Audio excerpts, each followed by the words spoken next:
Welcome to the Get Published podcast, sponsored by Brodie Consulting Group. To get more information about our coaching, publishing, executive ghostwriting, and podcast production services, go to getpublishedpodcast.com. Hello, I am Paul Brodie, and thank you for joining us for another episode of the Get Published podcast, where we help authors get published with a proven system that works. Today, we're being joined by Sondra Sneed, author of What to Do When You're Dead, a former atheist interviews the source of infinite being. Sondra, welcome to the show. Thank you, Paul. I tried to say your first name and last name all at once, and it came out Brawl for some reason. Well, thank you for having me. No worries. It's usually me that butcher stuff up, so I feel glad it wasn't me. Good. No worries. Are you ready to get going? I am ready to go. All right, let's begin. Question number 1. What is the one piece of advice that you would give to a first-time author who is currently writing their book? Well, I actually have two bits of, recommendation, and the first one is probably the most difficult for me, and that is to learn that marketing is a skill, not a brag. I come from a background where I worked in the back end of major corporations in communications and graphics. So I was always supporting a much bigger entity than myself. And that's when I discovered, when I went out on my own to put my own message out there, I discovered how shy I really am and how programmed I was to believe that whenever you talk about yourself, it's bragging.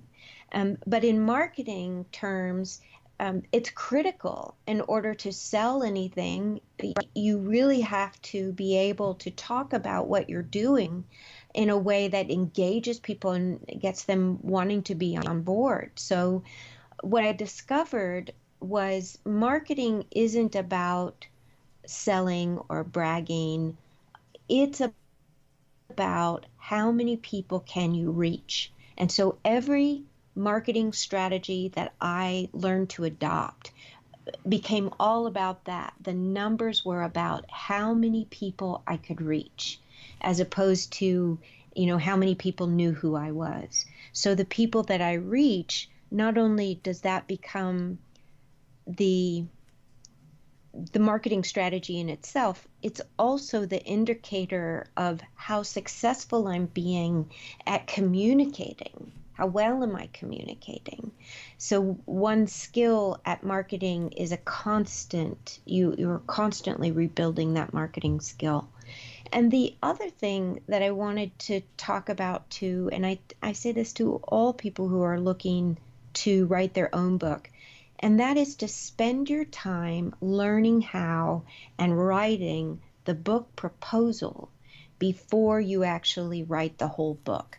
Because the book is an entity in and of itself, separate from how you present it to your audience and how you present it to a publisher. Because a publisher already has gazillion books that they're trying to market and trying to sell. They need to know, how do you fit into their already market, and where do you set yourself apart? And they want to know how to market you and how to market your book. So the book proposal teaches you all of that. It forces you to look at your market, where your book fits in, and also how am I going to set myself apart in this market? So you'll visit Barnes and Noble and you'll look at the bookshelves where your book will go in, and you'll look at the books and the authors that are already in your genre, and you'll identify how you're different, and that becomes part of the book proposal. I spent an entire year working on my book proposal, and I would say that book proposal is what I sent out and what I got rejections on, and therefore learned a lot from as a result of those rejections. And what do you... Yeah. Oh, I was just going to ask, what do you feel is the hardest part then about getting published? Because you mentioned about the proposals. right? And the rejections that would come from that. And that certainly is the hardest part about getting published or looking for a publisher is having to get used to rejections. So especially if you're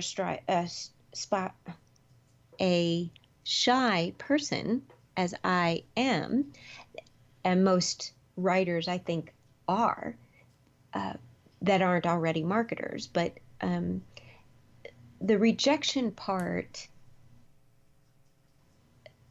laid me flat, I should say. Rejections laid me flat. And what I mean is I really suffered from panic attacks from the first one. And I was afraid nobody would want me. I went into a terrible amount of fear over it. But when I finally said, all right, I'm going to collect rejections, because it was J.K. Rowling, the one who wrote Harry Potter, that, she had 150 rejections before she finally got a taker. And that was, of course, was an inspiring bit of data. But when it actually happens to you, even the first time, it can be crucifying. But when I decided to change my mind and change the framework with which I thought about rejection to, okay, I'm good, I'm just going to collect them. The first thing I did before I sent that one out was I looked for the exact publisher who published the only book I know of that is similar to mine, which is A Conversation with God. My book is A Conversation with God. There is a book titled Conversations with God, and it was published by one of the publishers that I sent my book proposal to, from whom I got a rejection. But I wanted to know, who was the editor that actually published that book.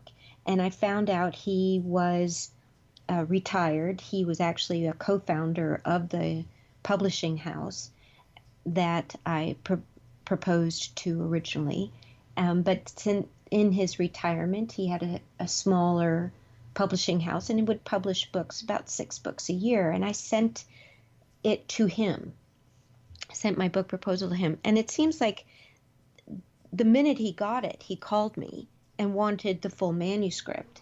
And then it took a full year for that to be a completed manuscript and published by that editor. But that, I would say, is the hardest part, to deal with rejection and find your own way of dealing with it, because you're going to get rejected. Well, let's talk a little bit about marketing. So please share a marketing strategy that you have used in your book launch that worked well.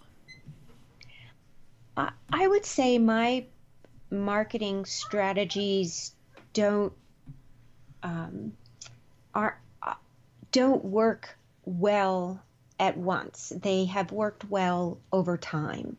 So I've tried to utilize, there are mega marketers out there who have an incredible talent of selling.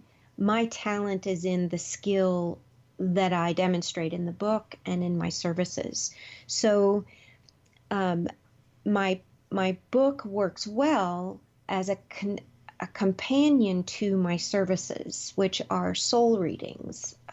I do readings of the soul in conversation with one's God self, from my God self to another person's God self, and I do them over the phone and so forth. So as I promote that work, and also my source talks, which I just simply stand in front of the room and perform the same ability, where I allow this great wave of vibration we call God to speak through me. As I promote those events, my promotional materials all contain links to and ways of purchasing my book. Launching the book has had to come through my own going public with my gift, with my ability, which is a very niche market. There's a very niche um, amount of people, small amount of people that really fit into that genre of spirituality. The alt spiritual is what I refer to it as, the alternative spirituality group. So reaching them specifically and then spreading beyond that hasn't been easy. It's just been a long commitment. And over time, that is how I've marketed my book successfully. Well, let's talk about your favorite book. So, what is your favorite book, and what was the number one thing that you learned from it? So my favorite book, I have a lot of favorites for different reasons. I would say my favorite book with regard to books of my genre would be the Conversations with God books, because that book, when it came out, that's about the time when God started writing through me. I'm a former atheist, as is in the title of my book. So when God began writing through me, I really thought I was losing my mind. And so when I found a book, and this is a best-selling book, by the way, the Conversations with God books. It's in 37 different languages, and within my genre is a very popular book. But on the back of it, I recognized the speaker of the book was the same speaker that was writing in my journals, which really saved my sanity and saved the way that the work was moving through me, because had I thought I was losing my mind for any prolonged period of time, I would have shut it down and not allowed it to come through anymore. And I was at 39 years old when that occurred. And it had come to me in that way. God had come to me in writing before. And I can trace it all the way back to 4 years old. But I continually shut it down, not knowing what it was and not being able to get an answer from anybody as to what it was. But then I found this book where the way and the syntax of the writing was all written in the back part of the book, and so it essentially saved my authoring life as well. And for a final question, what is your favorite quote and why? I really thought about that when you sent me the list of questions. And my favorite quote is actually mine. And I hate to say this, but it's true. It is my favorite quote. And the quote is, "Live life as if you die, but die as if you live on." Because it's such a profoundly hopeful thing to think. Most people fear dying. But when you have an experience of the other side, there is no death. There's no such thing. There's just the body passes away. Then that means this life is some preparation for something. So how do we prepare? Well, we prepare by getting to know who we are beyond the body. And that's what my job is all about, helping people get to know what they are beyond their body. Well, Sondra, I want to thank you for being a guest on the show. What is the best way for people to find you online? I can be reached at the easiest way to remember me is godscribe.com. Or you can look for my name as Sondra Sneed, SONDRASNEED.com. And there is a pop-up link to reach me directly. And please sign up for my Weisenheimer letters, because you'll get a free download. And that is, oh my gosh, I've forgotten my own free download. It is the 5 principles for quieting your mind and listening to your higher self. You'll get that as a free download. Well, Sondra, I want to thank you once again for being on the show, and I wish you all the best in your author journey ahead. Thank you, Paul. It's great being here. Thank you so much for having me. Thanks again for joining us today.